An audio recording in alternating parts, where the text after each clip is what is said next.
Having a forethought about making your own podcast? Well, don't think twice. Anchor, it's the easiest way to make a podcast. For one, it's entirely free. There's creation tools that allow you to record and edit your podcast right from your phone or your computer. Anchor will then distribute your podcast for you, so it can be heard on Spotify, Apple Podcast, and many more. And that's not it, folks. You can make money from your podcast with absolutely no minimum listenership. That's everything you need to make a podcast in a single place. So what are you waiting for? Download the free Anchor app or go to anchor.fm and get started. So I'm just gonna roll the intro and so what are we gonna talk about? Heaven and earth? Sure, whatever you want. Alright, this is the episode 6 of the Mixtape of Memories, and we've got with us Dave Brito, the guy who released his song very recently, and his collaborative or his work goes out by the name Arrows. And I want to welcome Dave, and I want to ask, why did you put the name Arrows for your collaborative? Hey man, thanks for having me. Why I chose Arrows? Because I wanted it to be called actually Aurora. It's a Foo Fighters song, but then I realized that there was this Norwegian artist called Aurora.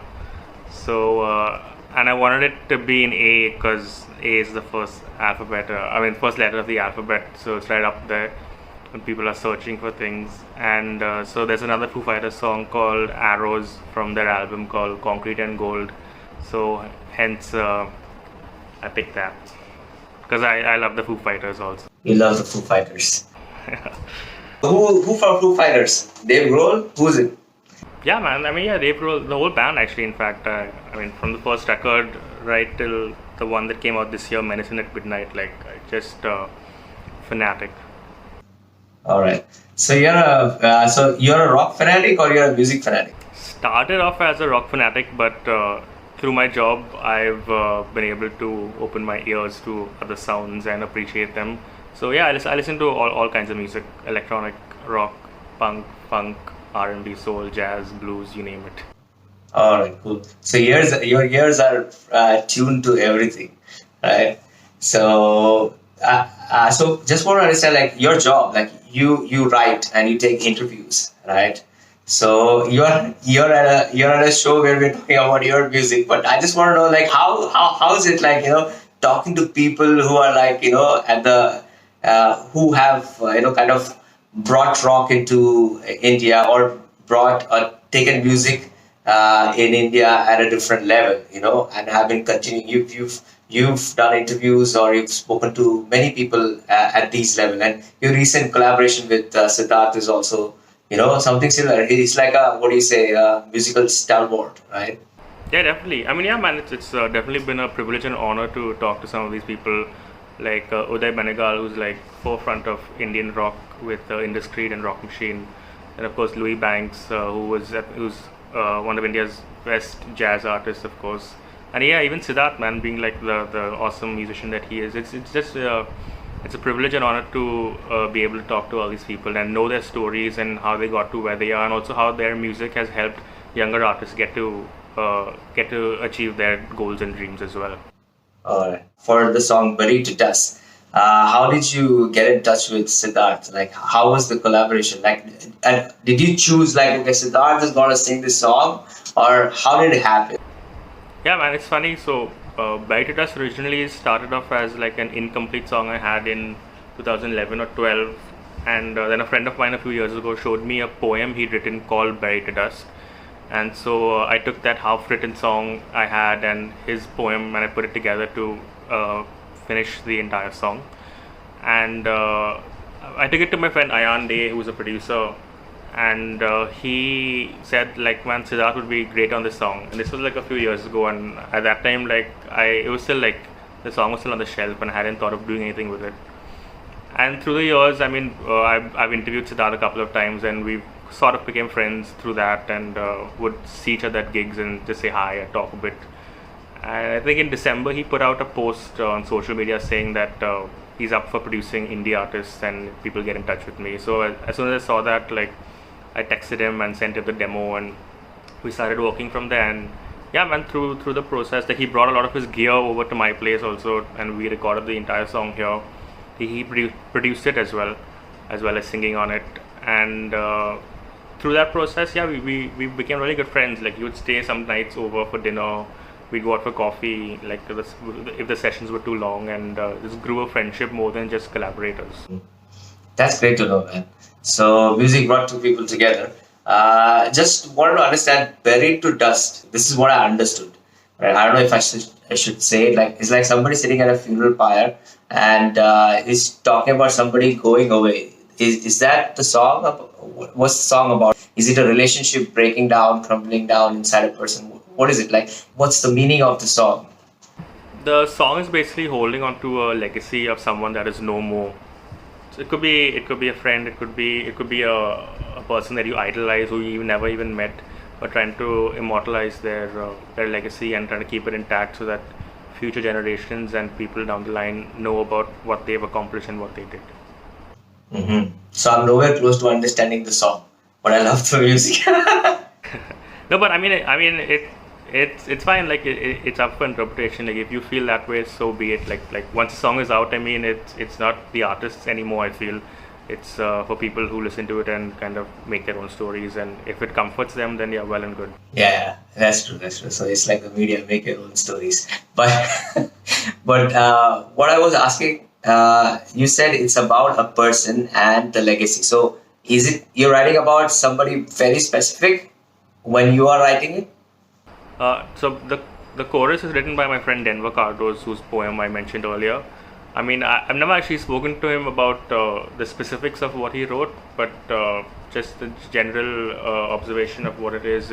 I mean, it could be anyone. Like, I don't think I had anyone in mind in particular as well, but it could be someone close to you and a person who you care about also as well. So yeah, I think that's there's no specifics as such, but just trying to keep it as close to home as possible. All right, cool, man. So so since we are talking about a lot of memories, it's called a mixtape of memories. So you worked, you were a part of the trip, which was an amazing plan. And how has your journey been? When did you start getting into music, and what's the journey, man?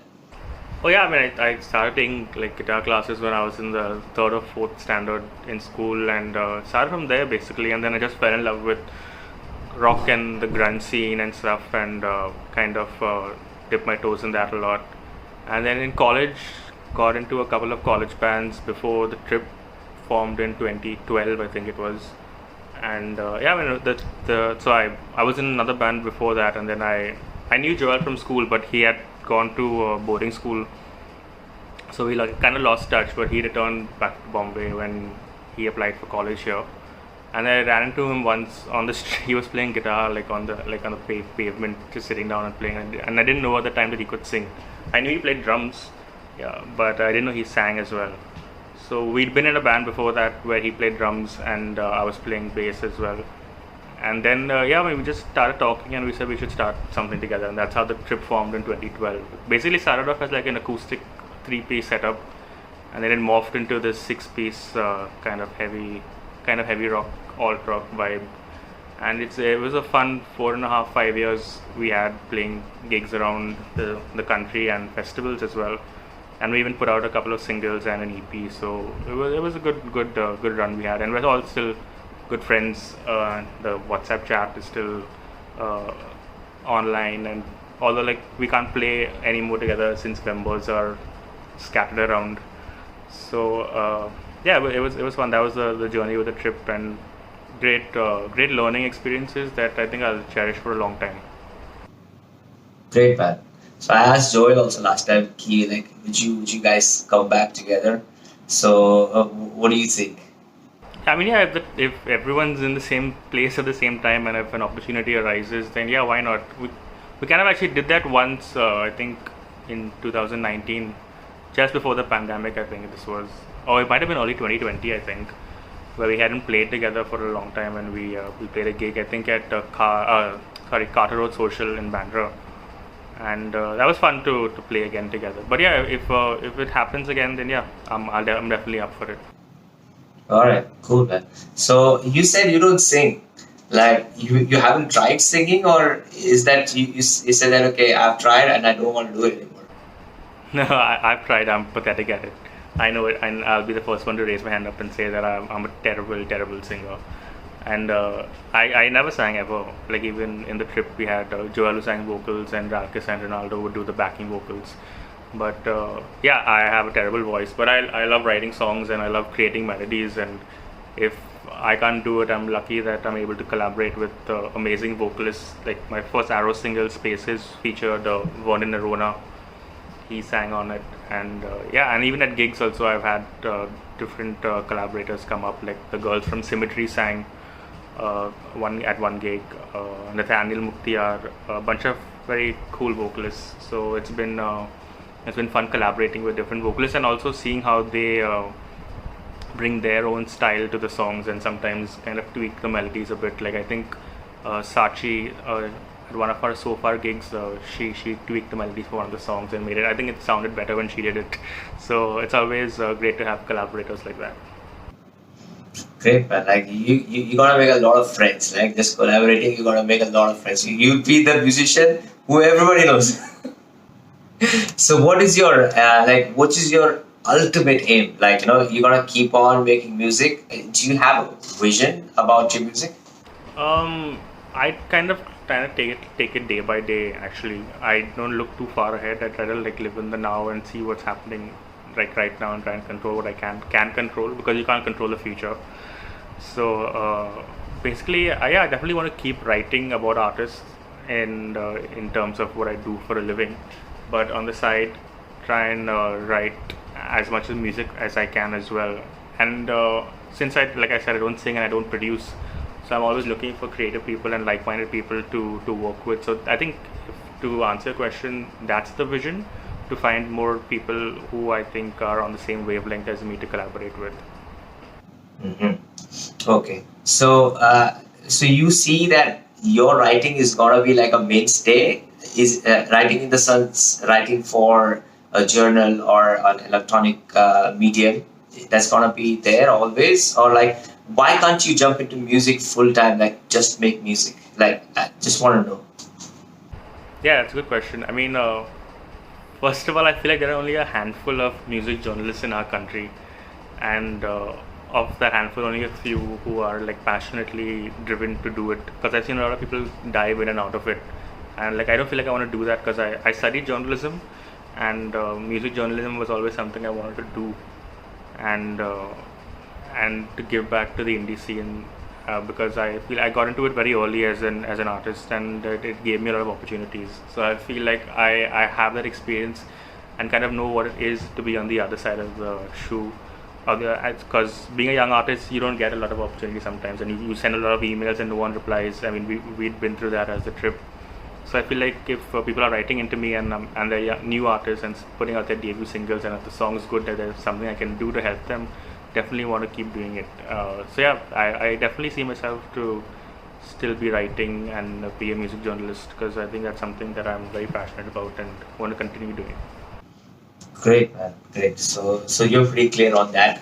So you're full time with Rolling Stones? Ki aisa like only you're just writing articles and giving it to them, and it's and they're paying you? No, I'm full time with Rolling Stone. I've been full time since 2016, but since the pandemic, I've been freelancing with a couple of other publications as well. Okay. Cool, man. So it is fun knowing this part of you, like the dream that you have, right? But how did you get drawn to music and drawn to playing the guitar? I mean, I was actually just sent for guitar classes, and I had a very very cool guy who used to teach me guitar, and he was fun dude. Like he would make the classes a lot of fun and kind of make you feel more interested in what was happening. But soon after that, I think I stopped playing for a while, because he had gone somewhere and whatever the classes stopped. and I also stopped. I didn't practice much at home. And then when I started listening like to bands and like your grunge bands and your heavy metal bands and whatnot, I kind of got back into it and wanted to learn again. So then I went to another guy to learn, and like he was pretty cool as well, a much senior person, and kind of learned with him. And then from there, like I stopped the classes, and then YouTube was of course freely available. This was late 2000s, and through YouTube I started picking up stuff, and then from guitar I moved to bass, and yeah, it was that's basically how I got my foot in it. And yeah, I just started liking it a lot, and it used to kind of make you feel like you belonged in that situation when music was on. So yeah, that's basically how I got into it. All right. So which are the bands that influence you, like, or in terms of, are there other guitarists that influence you, specific, who you are drawn to, or who styles you like, who you are learning from constantly? Awesome. Yeah, I mean, I think mostly I'm drawn to songwriters more than just instrumentalists. Like I mentioned earlier, I'm a big Foo Fighters fan, so of course Dave Grohl is right up there. Noel Gallagher also, I feel like he's one of the better songwriters of the last 30 years. Of course, the Beatles can't go wrong there. Yeah, bunch of artists. I mean, yeah, from the singer-songwriter space, I mean, there's Jack Johnson and John Mayer, of course. And yeah, so yeah, just drawn to songwriters more than just instrumentalists, because I feel that's where that's kind of what I try to do, like as a songwriter and composer, is try and write these songs people like. I hope. Yeah. Yeah, your songs sound pretty good. Like as you rightly said, like as every musician says, when I write a song, I'm not writing. Like when it goes out, it becomes it becomes a meaning for the person who's listening to it, right? That the person makes the meaning out of it. Like that's how it works. But coming back, in the indie scene, who is some of the songwriters that you've interviewed a lot of people, some of the songwriters, singer-songwriters who you should be looking up for, like so that folks who are listening to this podcast can say, hey, come on, we got to search for this artist, we got to support them. Yeah, and in the indie scene, singer-songwriters to definitely listen to Vernon Arona, Tejas Menon, Raghav Miatal, Aditi Ramesh, a bunch of very talented people. I mean, there are, who else is there? Yeah, the Sachi I mentioned earlier, she's a great songwriter as well. A new songwriter that's popped up on the scene over the last year, Anushka Maski, she's fantastic as well. So yeah, these names, definitely search them and listen to their music. They're fabulous singer-songwriters. I think all these people who have mentioned are pretty, pretty popular. And like if I'm listening to indie, like they're pretty popular in the indie scene. Like, all of them know, like we are waiting for the new song from them to come out, to listen to them. Like, is there anybody who you see like very recently upcoming, like you would say like, hey, this guy's got the spark, aisa koi hai kya? There's this girl Prisha who just released a couple of tracks. She's very good. Karshni Nair, of course, is fabulous as well. Yeah, these are young artists that are really upping their game and doing stuff pretty cool. So yeah, definitely search up these two artists for sure that come to mind, who I feel are on the cusp of something cool. Okay, one question that I have asked many people, like, do you like putting out singles, or will you be putting out an album, like one shot?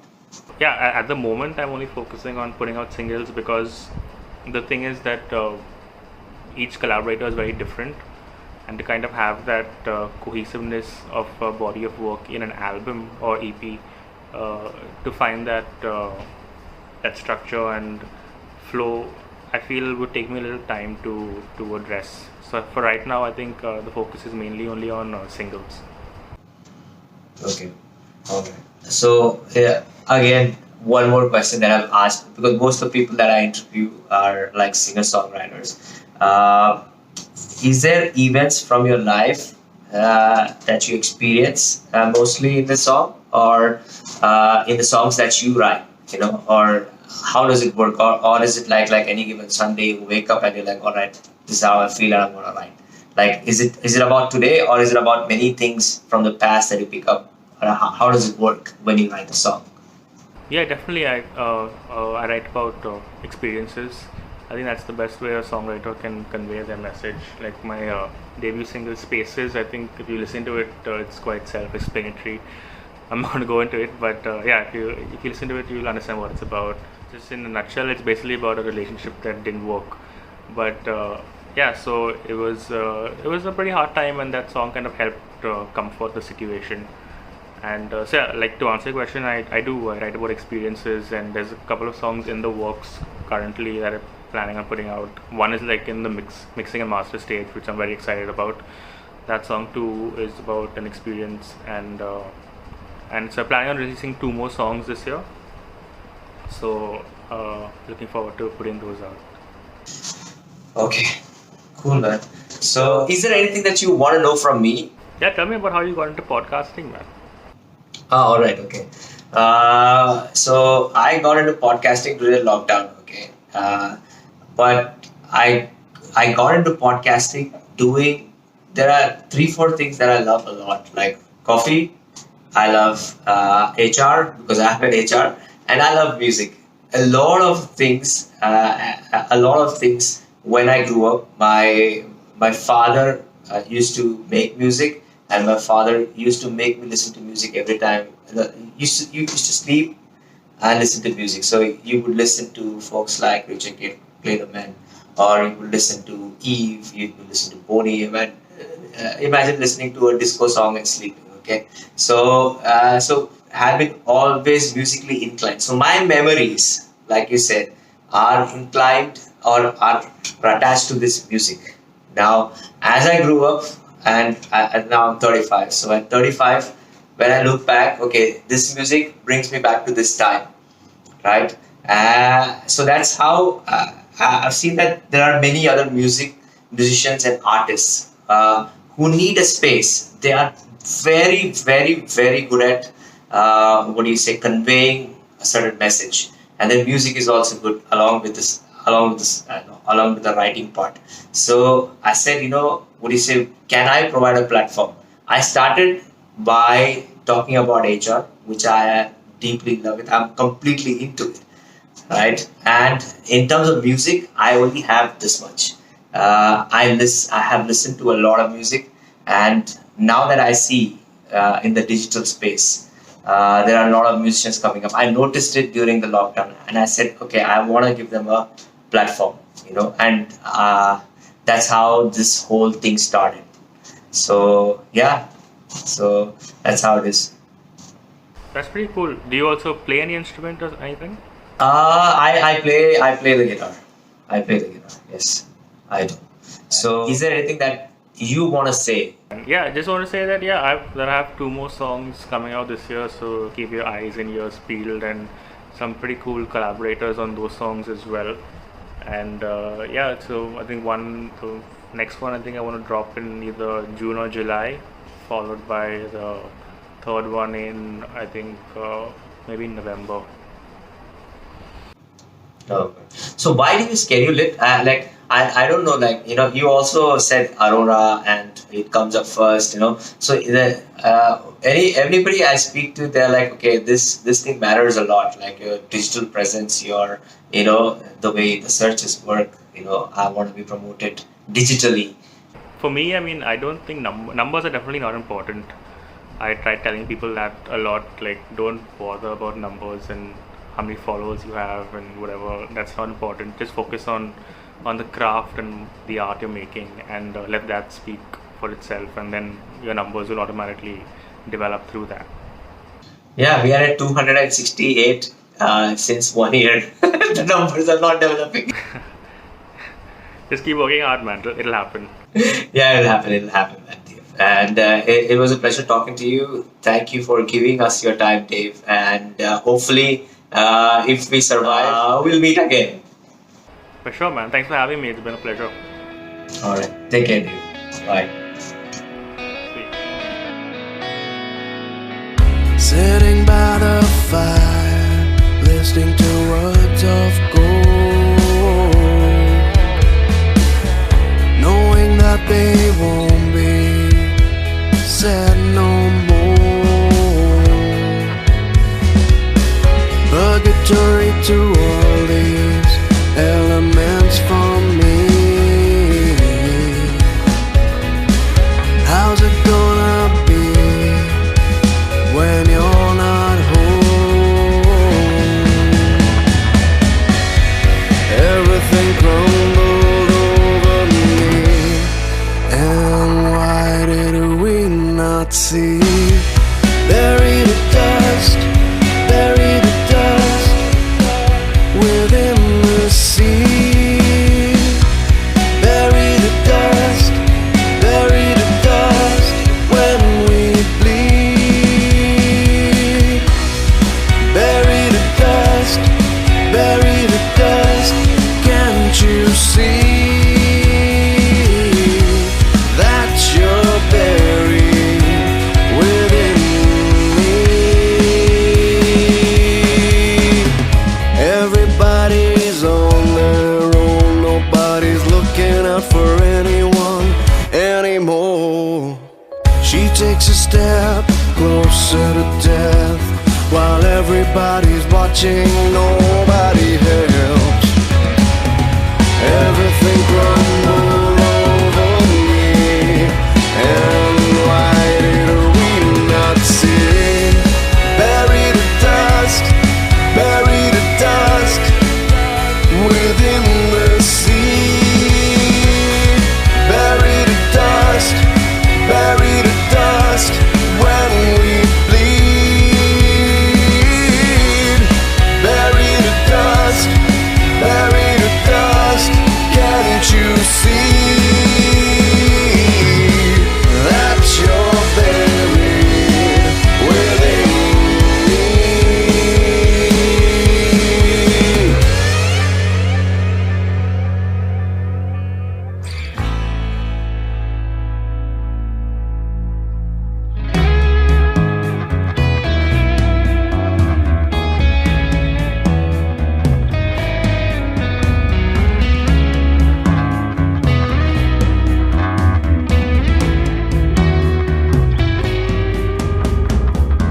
You were torn to pieces, torn to pieces, torn to pieces, torn to pieces. I was torn to pieces, torn to pieces, torn to pieces.